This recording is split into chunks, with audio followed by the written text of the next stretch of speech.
গিরিশচন্দ্র ঘোষের মৃত্যু প্রসঙ্গে শ্রী শ্রী মা বলেছিলেন, সব তাঁর কাছ থেকে এসেছে, তাঁর কাছে চলে যাবে, সব তাঁরই অংশ। শ্রী শ্রী ঠাকুর রামকৃষ্ণ পরমহংসদেবের অবতার লীলায় তাঁর আকর্ষণে নেমে এসেছিলেন হোমা পাখি, নিত্যসিদ্ধের দল। ভগবানের এই লীলানাট্যে সকলেই তাদের নির্দিষ্ট লীলা অভিনয় করেছেন অতি সুষ্ঠুভাবে, তাই জন্মলগ্ন থেকেই যেন ঈশ্বরে অনুরাগ তাঁদের স্বতঃসিদ্ধ। এমন মনে হতে পারে নতুন জন্মে তাঁদের শ্রীরামকৃষ্ণের সঙ্গে সাক্ষাতের পূর্বে আধ্যাত্ম অগ্রগতি কি করে হলো। আসলে গুরু ইষ্টের সঙ্গে তো তাঁদের জন্ম জন্মান্তরের সম্পর্ক, চিরন্তন গুরুর অদৃশ্য হাতের কাজ তো চলছেই। সেজন্য যখন শ্রীরামকৃষ্ণের সঙ্গে তাদের সাক্ষাৎ হলো, তখনই ক্ষেত্র প্রস্তুত। মহাত্মা গিরিশচন্দ্র ঘোষের ক্ষেত্রে আমরা দেখতে পাই, ঠাকুরের সঙ্গে সাক্ষাতের পূর্বেই তিনি বিসূচিকা রোগে মুমূর্ষ হয়ে স্বপ্নে শ্রী শ্রী মায়ের দর্শন পেয়েছেন, ফলশ্রুতি আরোগ্য লাভ। ইতিমধ্যে সমাজে নট ও নাট্যকার রূপে তাঁর খ্যাতিলাভ ঘটেছে। কয়েক বছর পর তাঁর রচিত ভক্তিভাবে ভরপুর নাটক চৈতন্যলীলা দেখে শ্রীরামকৃষ্ণ বলেছেন, আসল নকল এক দেখলাম। এসব ঘটনা শ্রী শ্রী ঠাকুরের সাক্ষাৎ কৃপা পাওয়ার আগেই ঘটেছে।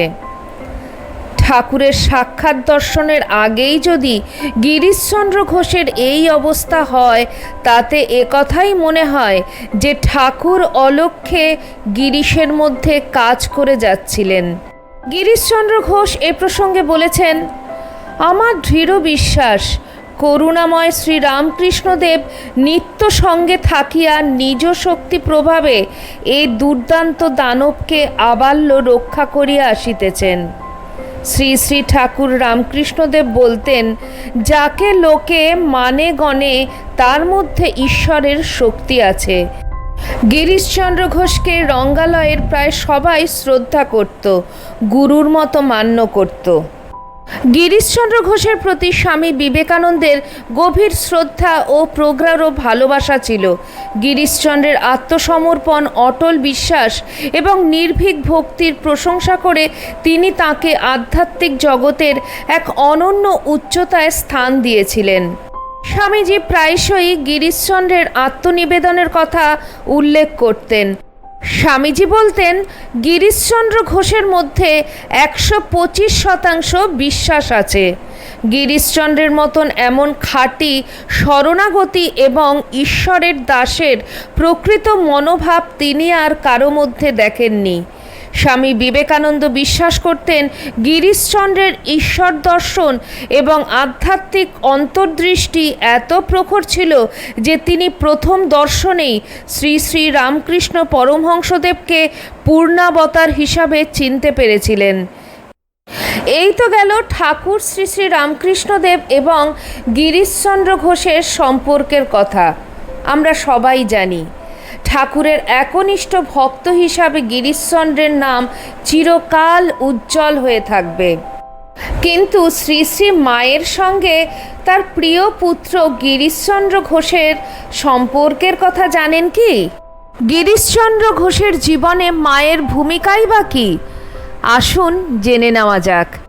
নমস্কার, live stories with Soma YouTube চ্যানেলের সকল দর্শক শ্রোতা বন্ধুকে আমন্ত্রণ জানাই আমার আজকের ভিডিওটিতে থাকছে শ্রী শ্রী মা এবং গিরিশচন্দ্র ঘোষের কথা। আশা করি ভিডিওটি আপনাদের ভালো লাগবে।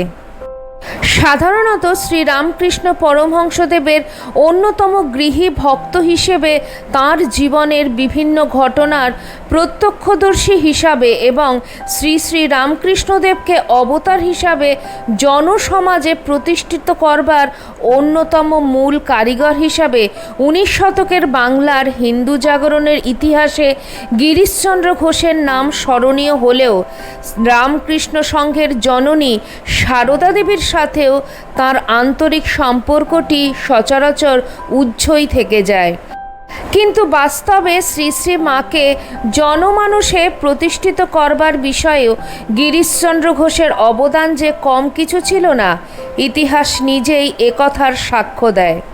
প্রসঙ্গত স্মরণীয় যে শ্রী শ্রী ঠাকুরের জীবদ্দশায় তো বটেই, এমনকি তার মৃত্যুর বহুদিন পরেও তার অনেক ভক্ত এবং শিষ্যরা শ্রী শ্রী মাকে প্রথমে মা রূপে গ্রহণ করেননি।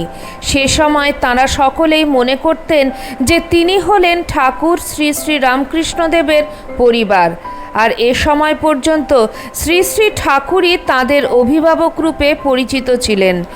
এর পরবর্তী সময়ে কোনো একদিন বিকেলে গিরিশচন্দ্র ঘোষ সস্ত্রীক নিজের বাড়ির ছাদে ঘুরে বেড়াচ্ছিলেন। তখন তার বাড়ি থেকে বলরামবাবুর বাড়ির ছাদটি কিছু দূরে হলেও স্পষ্টভাবে দেখা যেত। সেই সময় শ্রী শ্রী মা বলরামবাবুর বাড়িতে অবস্থান করবার জন্য সেদিন তিনিও ওই একই সময়ে বাড়ির ছাদে উঠেছিলেন। এই সময় হঠাৎই গিরিশচন্দ্র ঘোষের পত্নীর দৃষ্টি দূরের ছাদে দাঁড়িয়ে থাকা মায়ের দিকে পড়তেই তিনি সেদিকে নিজের আঙুল নির্দেশ করে গিরিশচন্দ্র ঘোষকে উদ্দেশ্য করে বলেছিলেন, ওই দেখো আমাদের মা ছাদে দাঁড়িয়ে আছেন। কিন্তু এই কথাটি শুনে গিরিশচন্দ্র ঘোষ তখন পুলকিত হওয়ার বদলে লজ্জিতই হয়েছিলেন, কারণ এ সময় গিরিশচন্দ্র ঘোষ তার নিজের ব্যক্তিগত জীবন সম্পর্কে বিলক্ষণ অবগত ছিলেন বলে তিনি মনে করেছিলেন যে তার পাপ চক্ষু দিয়ে মাকে এভাবে লুকিয়ে দেখা আরও বড় পাপের কাজ। তাই এদিন তিনি তৎক্ষণাৎ নিজের স্ত্রীকে নিয়ে তাড়াতাড়ি ছাদ থেকে নিচে নেমে গিয়েছিলেন।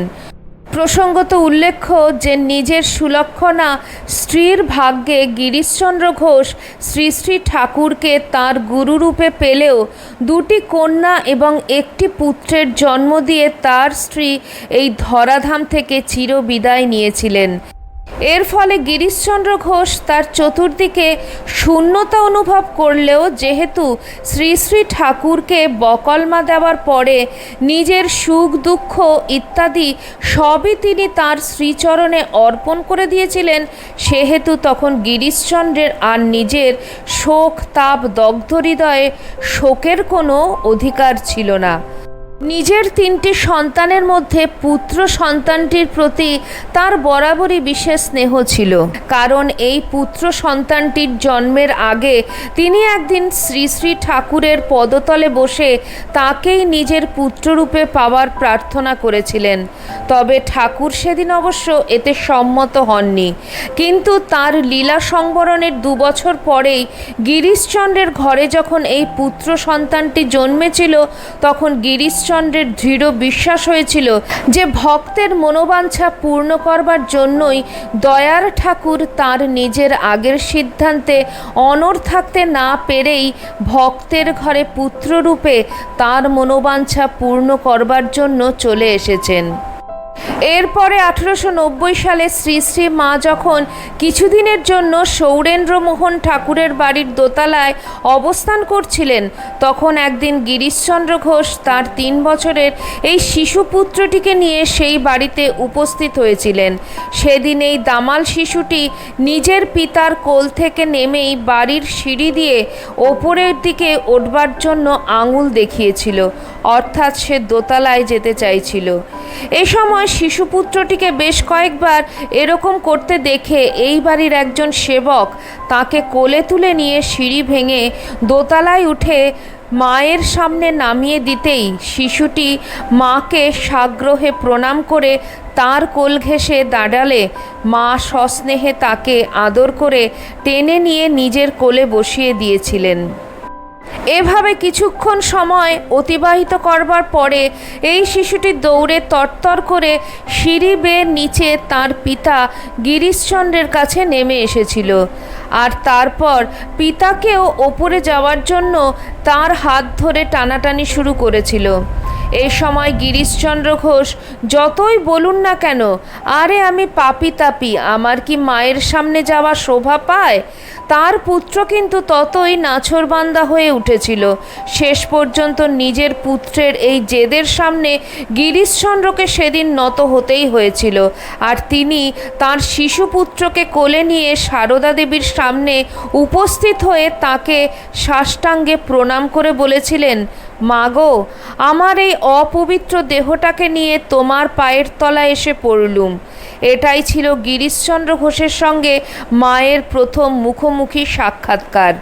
পরবর্তী সময়ে সারদা দেবীর জীবনে এই ঘটনার ঐতিহাসিক গুরুত্বের কথা উল্লেখ করে স্বামী গম্ভীরানন্দজি মহারাজ লিখেছিলেন, শ্রীযুক্ত মাস্টারমশাই প্রভৃতি কয়েকজন ভক্ত পূর্ব হইতেই তাহাকে পূর্ণরূপে গ্রহণ করিয়া থাকিলেও ভক্তগোষ্ঠীর দ্বারা তিনি গিরিশের আগমনের পর হইতেই প্রকাশ্যভাবে জগদম্বারূপে স্বীকৃত হইয়াছিলেন। তৎপূর্বের লজ্জাশীলা মা অসূর্য স্পর্শা ছিলেন, ভক্তগণ তাহার দর্শন পাইতেন না, নিচে প্রণাম জানাইয়া বিদায় লইতেন। গিরিশাদির আগমনের পর হইতে শ্রী মাও ভক্তজননী রূপে আত্মপ্রকাশ করিতে থাকিলেন। কিন্তু গিরিশচন্দ্র ঘোষের জন্য দুর্ভাগ্যের বিষয় ছিল যে তার এই প্রিয় পুত্রটি স্বল্পায়ু হওয়ার কারণে এর কিছুদিন পরেই অকাল মৃত্যুর মুখে পতিত হয়েছিল। আর এর ফলে তিনি তখন মানসিকভাবে খুবই ভেঙে পড়েছিলেন। এ সময় শ্রী শ্রী মা জয়রামবাটিতে অবস্থান করছিলেন।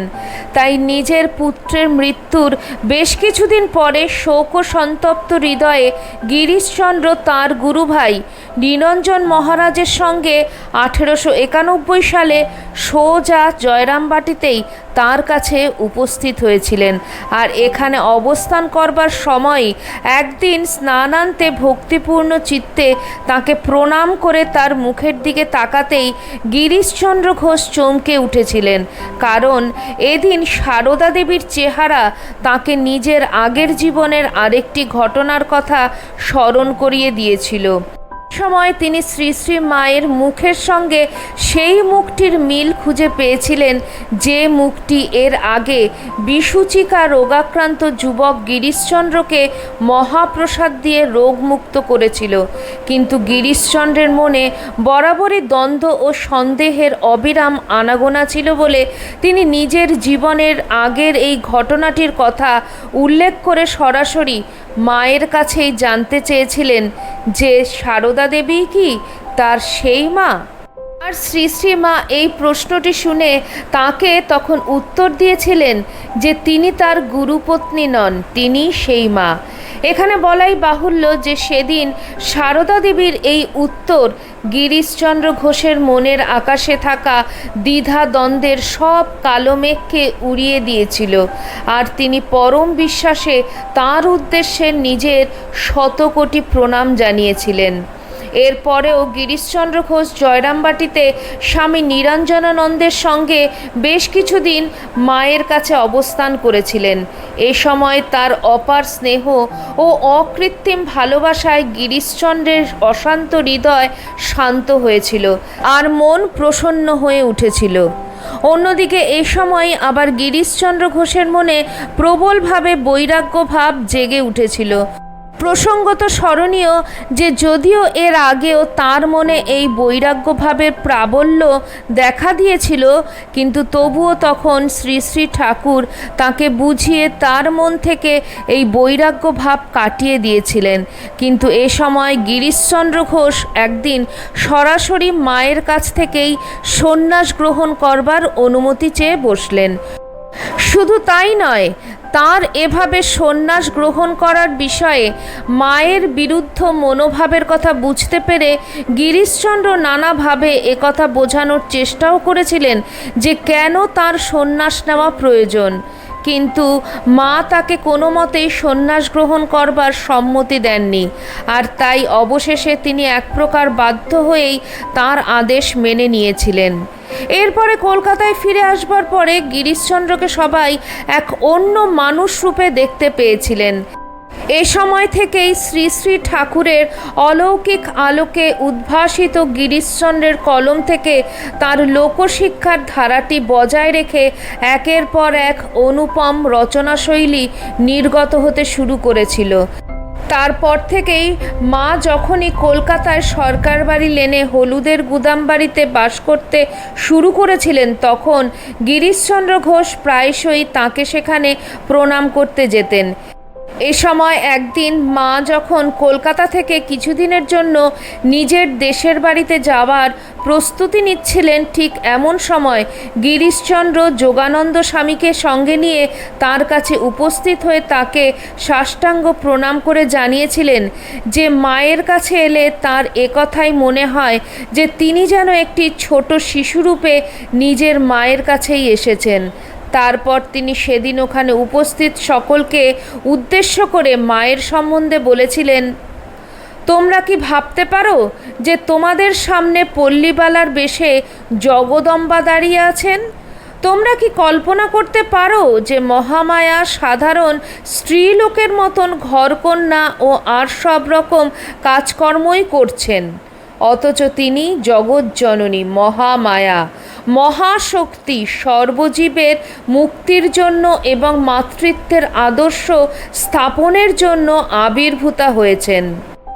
এমনকি এই প্রসঙ্গ নিয়ে মায়ের ভাই কালীমামার সঙ্গে একবার গিরিশচন্দ্র ঘোষের তুমুল বচসাও হয়ে গিয়েছিল, কারণ গিরিশচন্দ্র ঘোষ মাকে জগৎজননী মহামায়া রূপে দেখলেও কালীমামা তার দেবীত্বকে স্বীকার করেননি, বরং তিনি বলেছিলেন যে কই, আমরা তো এক মাতৃগর্ভে জন্মেছি, আমি তো কিছুই বুঝতে পারি না।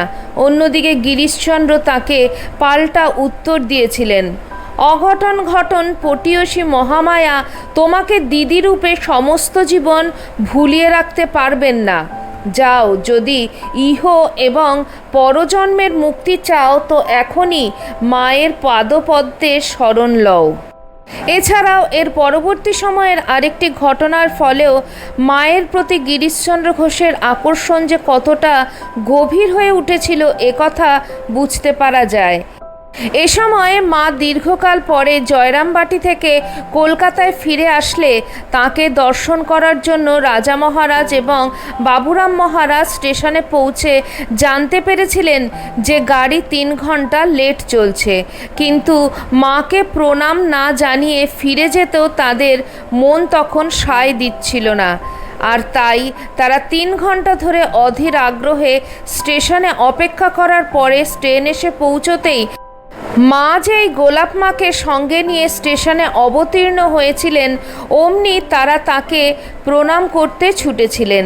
কিন্তু এ সময় গোলাপ মা মহারাজদের দেখেই তার উদ্দেশ্যে ঝাঁঝিয়ে বলে উঠেছিলেন, আপনাদের কি একটু আক্কেল নেই? আপনারা কেমন মানুষ? মা এক দেশ থেকে তেতেপুরে আসছেন আর আপনাদের প্রণামের জন্য হুড়োহুড়ি। তবে মহারাজরা অবশ্য তাকে কোনো প্রত্যুত্তর না দিয়েই নীরবেই সেখান থেকে বিদায় নিয়েছিলেন।